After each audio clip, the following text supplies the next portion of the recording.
Welcome back to Military Knowledge Journey, where history isn't just told, it's relived.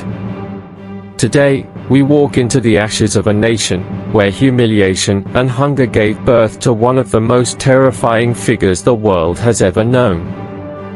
How does a failed artist, an anonymous soldier, rise from the gutters of defeat to command an empire that plunged the world into fire?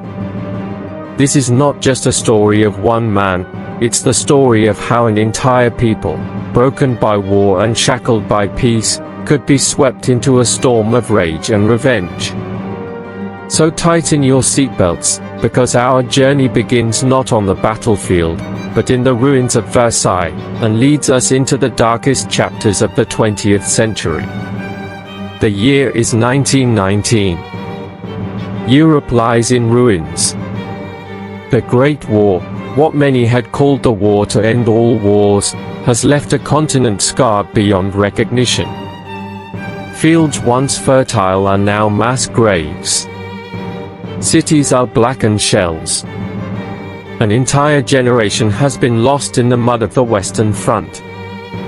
And in the glittering hall of mirrors at Versailles, the victors gather to decide the fate of the defeated. It is here that history delivers a wound that will never heal. Germany, the once proud empire of Bismarck and the Kaisers, now kneels before its enemies. The terms dictated by Britain, France, and their allies are not peace, but punishment. The Treaty of Versailles strips Germany bare. Its army reduced to just 100,000 men, barely enough to police its borders. No tanks, no heavy artillery, no aircraft, no submarines. The proud German navy is scuttled, the Luftstreitkräfte disbanded. Territories are carved away, Alsace-Lorraine returned to France, the Sarcoal fields placed under foreign control, entire provinces ceded to Poland and others. Colonies across Africa and the Pacific handed to the victors. And above all, reparations, astronomical sums meant to cripple Germany for generations. For the Allies, this is justice. For Germany, it is humiliation. The German delegation, led by Hermann Müller and Johannes Bell, signs the document with bitterness in their eyes. Across the nation, newspapers scream betrayal. One headline reads, "A shameful peace. Never forgive, never forget." Another warns, "This is no treaty, this is a death sentence." Ordinary Germans feel the consequences almost immediately. Factories close, their machines dismantled or shipped abroad. Mines and steelworks are seized. Farmers watch their fields divided.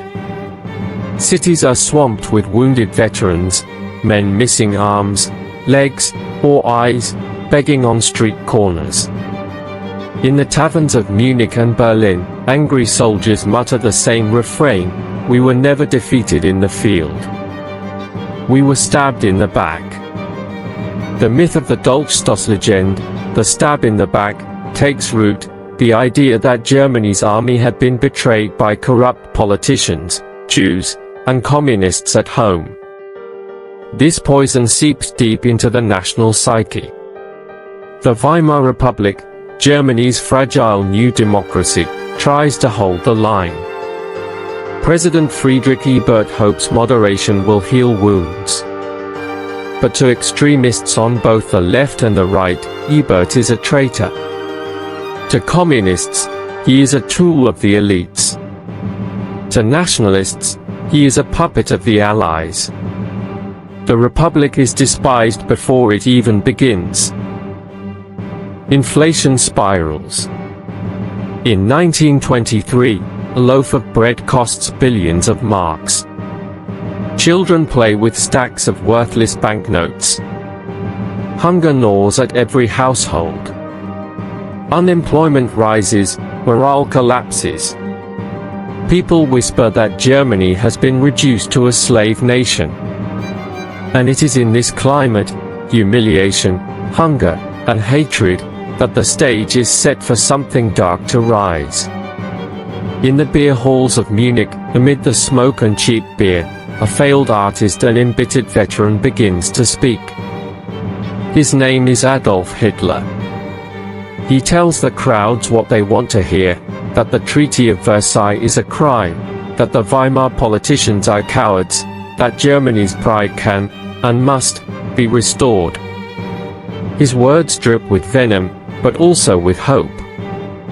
He promises revenge. He promises resurrection. And to a broken people, those promises sound like salvation. The ghost of Versailles has given birth to a monster. Munich, early 1920s. Germany is not just defeated, it is humiliated, bleeding, and starving. The once proud empire is now a republic no one respects. Its leaders are mocked as traitors. Its people are drowning in inflation so severe that money is cheaper than firewood. Imagine this: a child stacking worthless banknotes like toy bricks, a housewife pushing a wheelbarrow of cash just to buy a loaf of bread, workers demanding wages twice a day, because by evening their pay is already worthless. The German mark is collapsing, and with it, the faith of the people in democracy itself.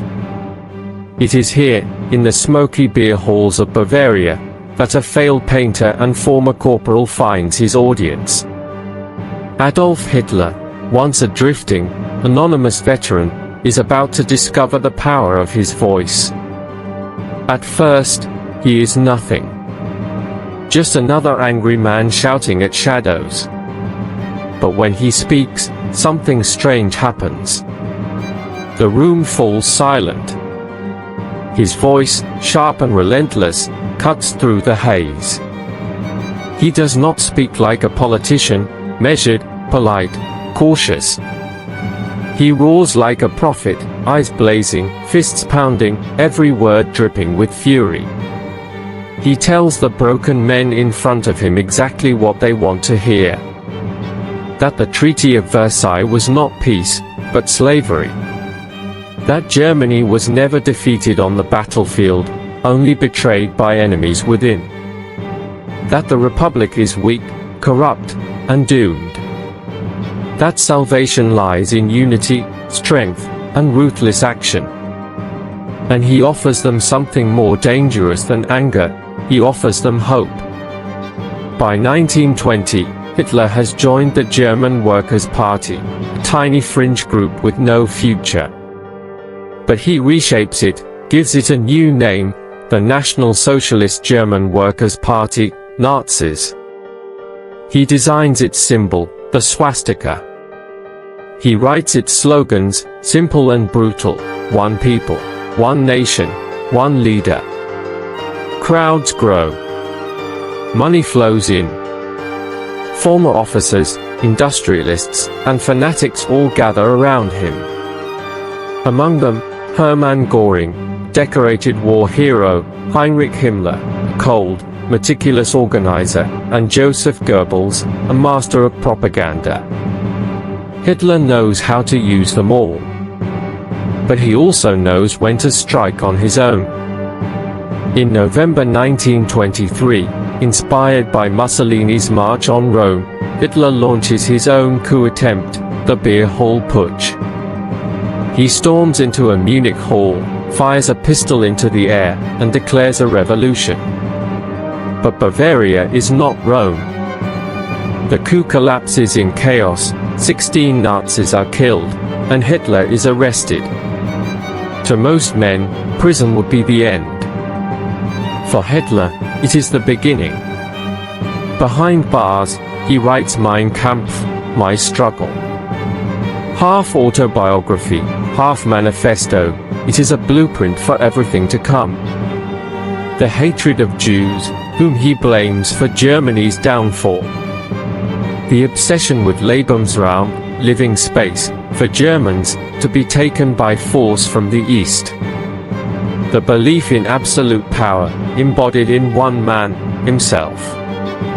When Hitler leaves prison after just 9 months, he is no longer a nobody. He is a symbol.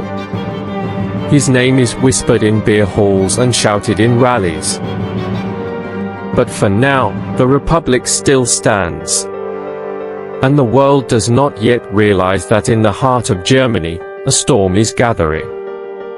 Germany in the late 1920s is a country living between two nightmares. On one side, the humiliation of Versailles. On the other, the chaos of hyperinflation, poverty, and political violence. Street fights erupt daily between communists and nationalists. Bodies are dragged off the cobblestones while the fragile Weimar Republic struggles to keep order. But for a brief moment, stability returns. The Dawes Plan restructures reparations. American loans fuel recovery. Factories hum again, theaters reopen, Berlin shines with lights and jazz. Some Germans dare to hope. For Hitler, this is a problem. Prosperity is his enemy. A content nation will not listen to a prophet of rage. His movement, battered after the failed coup, shrinks. He waits. And then, 1929. The Great Depression strikes like a thunderclap. Wall Street collapses, and with it, the fragile recovery of Europe. Germany plunges back into despair. Banks fail, unemployment explodes. By 1932, 6 million Germans are jobless. Families starve. The middle class, the backbone of the Republic, loses everything. And in their anger, they turn to the man who has been shouting all along, Hitler. His rallies now draw thousands. Red banners, black swastikas, torchlight parades, spectacles designed to mesmerize. Goebbels, his propaganda genius, ensures that every word, every image, burns into memory. Posters scream Hitler über Deutschland, Hitler over Germany. Radio carries his voice into every home. The Nazis promise everything: jobs, pride, order, revenge. To the unemployed worker, they promise bread. To the fearful industrialist, they promise protection from communism. To the humiliated veteran, they promise honor restored. By 1932, the Nazis are the largest party in the Reichstag. Yet Hitler does not seize power by force. He waits for the system to collapse from within. In January 1933, President Paul von Hindenburg, pressured by elites who think they can control him, appoints Adolf Hitler as Chancellor of Germany. They believe he will be their puppet. They are wrong. Within months, the Reichstag is burned, civil liberties suspended, opposition silenced. Political enemies vanish into camps. The Republic is dead. In its place rises the Third Reich. And at its head stands the man who once shouted in beer halls, now holding a nation in his fist. Germany, 1933. The swastika now flies over government buildings. Hitler, once a voice in the shadows, now controls the state. But his vision is not for a normal Germany. He wants something far greater, a 1,000-year Reich. The first step is consolidation. Opposition is crushed with ruthless speed. Trade unions are dissolved. Other political parties are banned. The Gestapo hunts down critics. Newspapers and radio are brought under Nazi control. Within a year, Hitler is not Chancellor, he is Führer. But a nation cannot march on ideology alone. Hitler knows that for his Reich to rise, Germany must rearm. And here lies the paradox: the Treaty of Versailles had stripped Germany of weapons, but Hitler is determined to rebuild, quietly at first, then openly, daring the world to stop him. Factories that once made sewing machines now churn out rifles. Civilian airlines hide the training of future Luftwaffe pilots. Roads and highways double as runways. By 1935, Hitler reintroduces conscription, openly defying Versailles. The Wehrmacht expands to hundreds of thousands of men. The Luftwaffe is reborn. Tanks roll off assembly lines under code names like farm tractors. And the world does nothing. Britain and France, haunted by the carnage of the last war, cling to appeasement. They hope that if they give Hitler small concessions, he will be satisfied.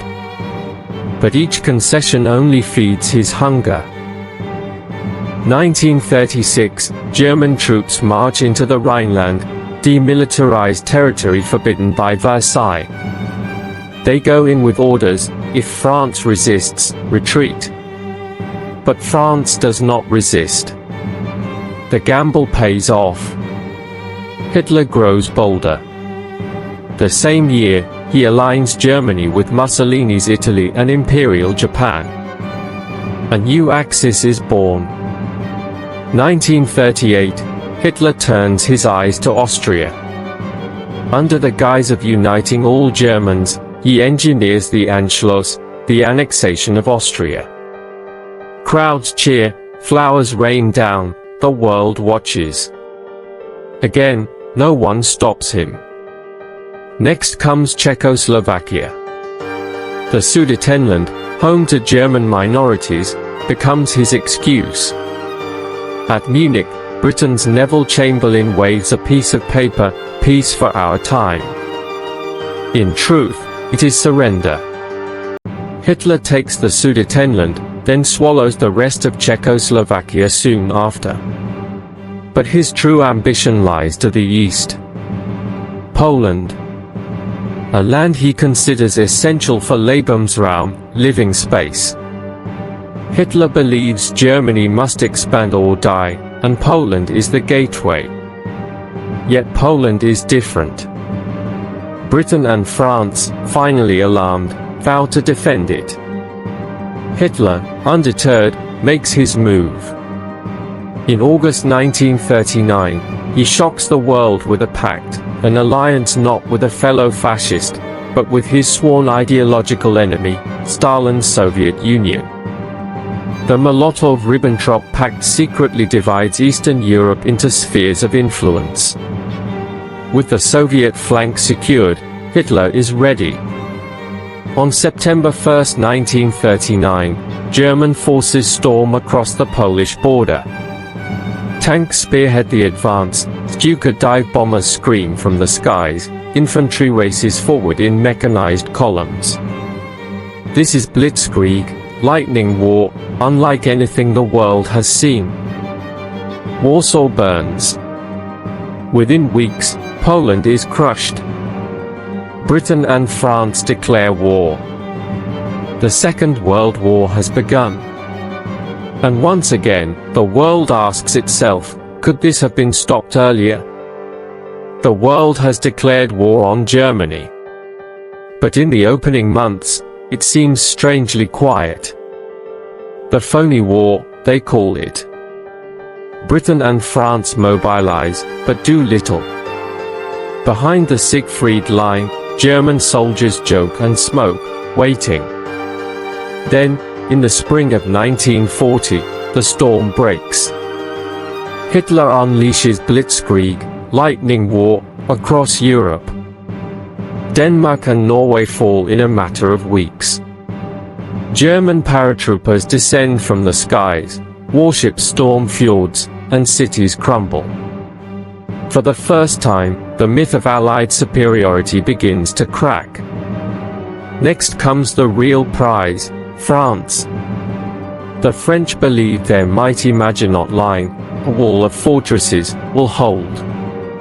But Hitler's generals do the unthinkable, they send armored divisions through the Ardennes forest, terrain the Allies believed was impassable. Within days, German panzers burst out of the trees, sweeping across northern France like a tidal wave.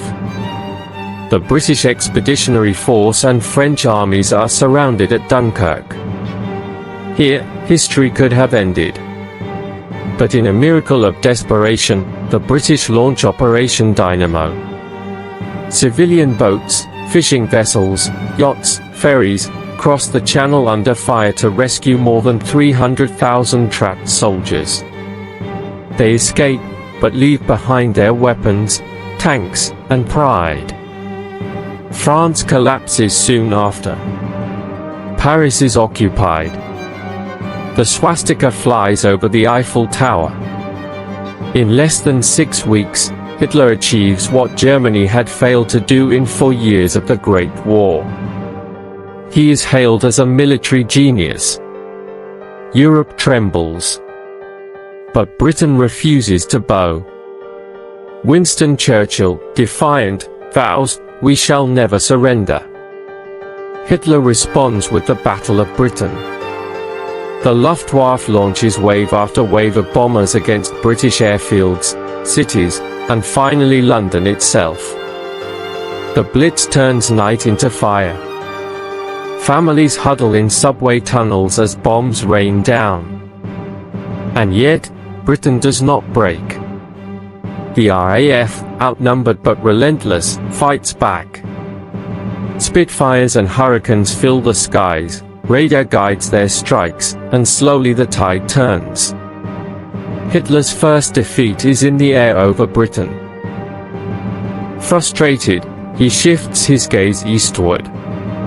For Hitler, Britain is only a nuisance. The true enemy, he believes, is the Soviet Union, the land of Bolshevism, of Slavs he considers inferior, but also of oil, wheat, and space for his dream of Lebensraum. In June 1941, he launches Operation Barbarossa, the largest invasion in human history. 3 million German soldiers, supported by tanks, aircraft, and allies, cross a front stretching from the Baltic to the Black Sea. At first, it is a catastrophe for the Soviets.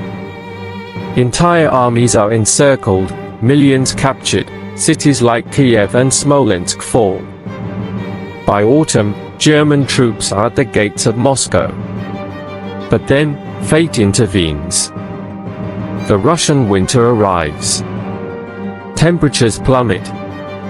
German tanks freeze, weapons jam, soldiers shiver without proper clothing.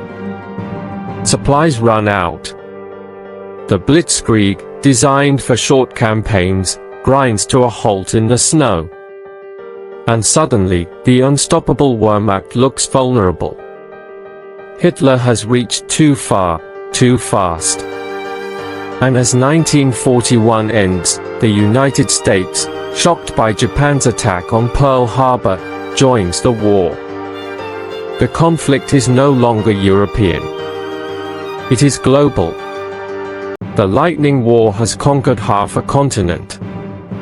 But in its very success, it has sown the seeds of disaster. Summer, 1942. The Reich is at its peak. From the Atlantic coast of France to the deserts of North Africa, from Norway's fjords to the gates of Moscow, Hitler's empire spans almost all of Europe. But victory has only sharpened his hunger. Now, he sets his sights on the oil fields of the Caucasus. Without fuel, the Wehrmacht cannot fight. But to reach them, one city must fall, Stalingrad. For Hitler, the name alone makes it irresistible. Stalingrad, Stalin's city. To take it would not only secure resources but humiliate his greatest enemy. It becomes an obsession. In August 1942, the Luftwaffe pounds Stalingrad into rubble. Entire districts vanish under waves of bombs. Civilians are slaughtered in the thousands. And yet, the ruins only make the city harder to conquer. The battle that follows is unlike anything the world has ever seen. It is not fought in open fields or sweeping maneuvers. It is fought room by room, floor by floor, sometimes across the same stairwell. Soviet soldiers call it the War of Rats. Snipers stalk through shattered factories. Machine guns chatter in basements. Grenades echo in sewers. The Germans advance, but slowly, bleeding for every block. Stalin issues his infamous order, not one step back. Reinforcements are hurled into the city, regardless of losses. Entire Soviet armies die to hold a few streets. By October, the Germans control most of Stalingrad. The Volga River runs red with blood. But the Soviets have baited the trap. In November 1942, Operation Uranus begins. Soviet armies strike the flanks, held not by Germans but by weaker Romanian and Italian divisions. They collapse. Suddenly, the hunters are surrounded. The German Sixth Army, 300,000 men, is encircled inside Stalingrad. Hitler orders them to hold. He promises resupply by air. But the Luftwaffe cannot deliver enough. Food runs out. Ammunition dwindles. Winter closes in. Soldiers freeze, starve, and die in the ruins they once thought conquered. By January 1943, the Sixth Army is a skeleton of itself.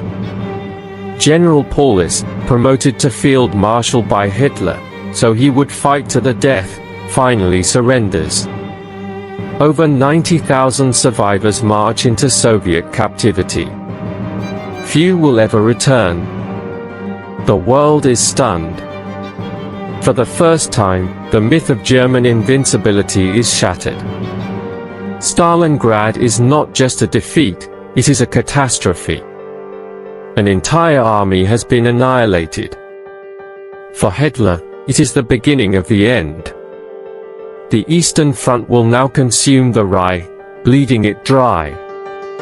And for the Allies, it is proof the Nazi war machine can be broken. The defeat at Stalingrad reverberates like a thunderclap across Europe. For the first time, the world sees the Nazi war machine bleed, and it will never recover. On the Eastern Front, the Red Army is no longer retreating. It is advancing. In July 1943, at Kursk, the largest tank battle in history erupts. Thousands of panzers clash with Soviet T-34s across fields of fire and steel. Hitler throws his last great reserves into the fight, hoping for one decisive blow. Instead, German armor is torn apart. The Soviets absorb the assault, then strike back with overwhelming force. From that moment on, the Germans are always on the defensive. Meanwhile, in the West, the Allies gather strength. Bombers darken the skies over Germany, pounding factories, railways, and cities. Hamburg burns in a firestorm so intense it consumes everything in its path. By day and night, the Reich is under relentless attack. In the Mediterranean, Mussolini falls. Italy surrenders. German forces rush to occupy the peninsula, fighting bitterly against Allied landings at Salerno and Anzio. Hitler must now defend everywhere at once, and everywhere, he is stretched too thin. The tide turns completely. On June 6, Allied forces launch Operation Overlord, D-Day. In the largest amphibious invasion in history, American, British, and Canadian troops storm the beaches of Normandy under a hail of fire. Despite fierce resistance, the beachheads hold. Within weeks, hundreds of thousands of soldiers and tanks pour into France. The Western Front is open. Paris rises in rebellion. By August, the city is liberated. Crowds cheer as Allied tanks roll down the Champs-Élysées. The Reich that once dominated Europe is being pushed back on every side. Inside Germany, despair and dissent grow. Even Hitler's closest allies begin to doubt. On July 20, 1944, a group of officers attempt to assassinate him with a bomb at his headquarters. The blast kills several, but Hitler survives, shaken yet more paranoid than ever. He unleashes brutal reprisals. Thousands are arrested, many executed. But the writing is on the wall. The Allies advance from the west. The Soviets drive in from the east. The Reich is collapsing, squeezed in a vice. And yet, Hitler refuses to surrender. He clings to fantasies of miracle weapons, of divisions that no longer exist, of victories that will never come. His empire is dying, but he will drag it down with him. Spring, 1945. The Third Reich is dying. From the east, the Red Army smashes through Poland and storms across the Oder River. From the west, American, British, and Canadian forces break through the Rhine. What was once Hitler's empire is now just a shrinking pocket of ruin. Berlin, the capital of the Reich, braces for its final stand. The city is a fortress of rubble. Anti-tank trenches cut through boulevards, machine guns nest in shattered buildings, children are handed Panzerfausts and told to defend their streets. Boys and old men, Hitler Youth and Volkssturm, become the last defenders of the Nazi dream. Inside the Führerbunker, deep beneath the ruins of the Chancellery, Hitler rages at maps that no longer match reality. He orders divisions that exist only on paper, commands counterattacks that never come. His generals know the truth, it is over. But none dare tell him. On April 16, 1945, the Soviets launched their final assault. Artillery pounds Berlin in the greatest barrage in history. Entire blocks vanish in smoke and flame. Soviet troops push street by street, building by building. The fighting is savage. The Reichstag, once the proud seat of German politics, becomes a battlefield of grenades and bayonets. Spring, 1945. The Third Reich is dying. From the east, the Red Army smashes through Poland and storms across the Oder River. From the west, American, British, and Canadian forces break through the Rhine. What was once Hitler's empire is now just a shrinking pocket of ruin. Berlin, the capital of the Reich, braces for its final stand. The city is a fortress of rubble. Anti-tank trenches cut through boulevards, machine guns nest in shattered buildings, children are handed Panzerfausts and told to defend their streets. Boys and old men, Hitler Youth and Volkssturm, become the last defenders of the Nazi dream. Inside the Führerbunker, deep beneath the ruins of the Chancellery, Hitler rages at maps that no longer match reality. He orders divisions that exist only on paper, commands counterattacks that never come. His generals know the truth, it is over. But none dare tell him. On April 16, 1945, the Soviets launched their final assault. Artillery pounds Berlin in the greatest barrage in history. Entire blocks vanish in smoke and flame. Soviet troops push street by street, building by building. The fighting is savage. The Reichstag, once the proud seat of German politics, becomes a battlefield of grenades and bayonets. As the Red Army closes in, Hitler withdraws further into delusion. He rants about betrayal, about the weakness of his people. He dreams of miracle weapons that will turn the tide. But miracles do not come. And so, from the ashes of Versailles to the ruins of Berlin, we have followed the rise and fall of a man who promised greatness but delivered only ruin. History is more than names and dates, it's a mirror. It shows us what humanity can become when fear blinds reason and when ambition devours mercy. But this story doesn't end here. The echoes of these battles still shape the world we live in today. And the questions remain: what if Hitler had been stopped earlier? What if Stalingrad had fallen? What if the Allies had never landed on D-Day? The answers are lost to time, but the debates are ours. Tell us in the comments, which great battle or turning point should we explore next? Waterloo? The Siege of Vienna? Or perhaps the clash at Lepanto? Thank you for joining this journey through history. Until next time, stay curious, stay questioning, and remember, the past is never really past. On April 30, 1945, with Soviet troops only a few hundred meters away, Adolf Hitler takes his own life in the bunker. The man who once promised 1,000 years of empire ends in a flash of poison and gunshot, his body burned in a shallow grave. 2 days later, Berlin surrenders. Within a week, Germany capitulates. The war in Europe is over.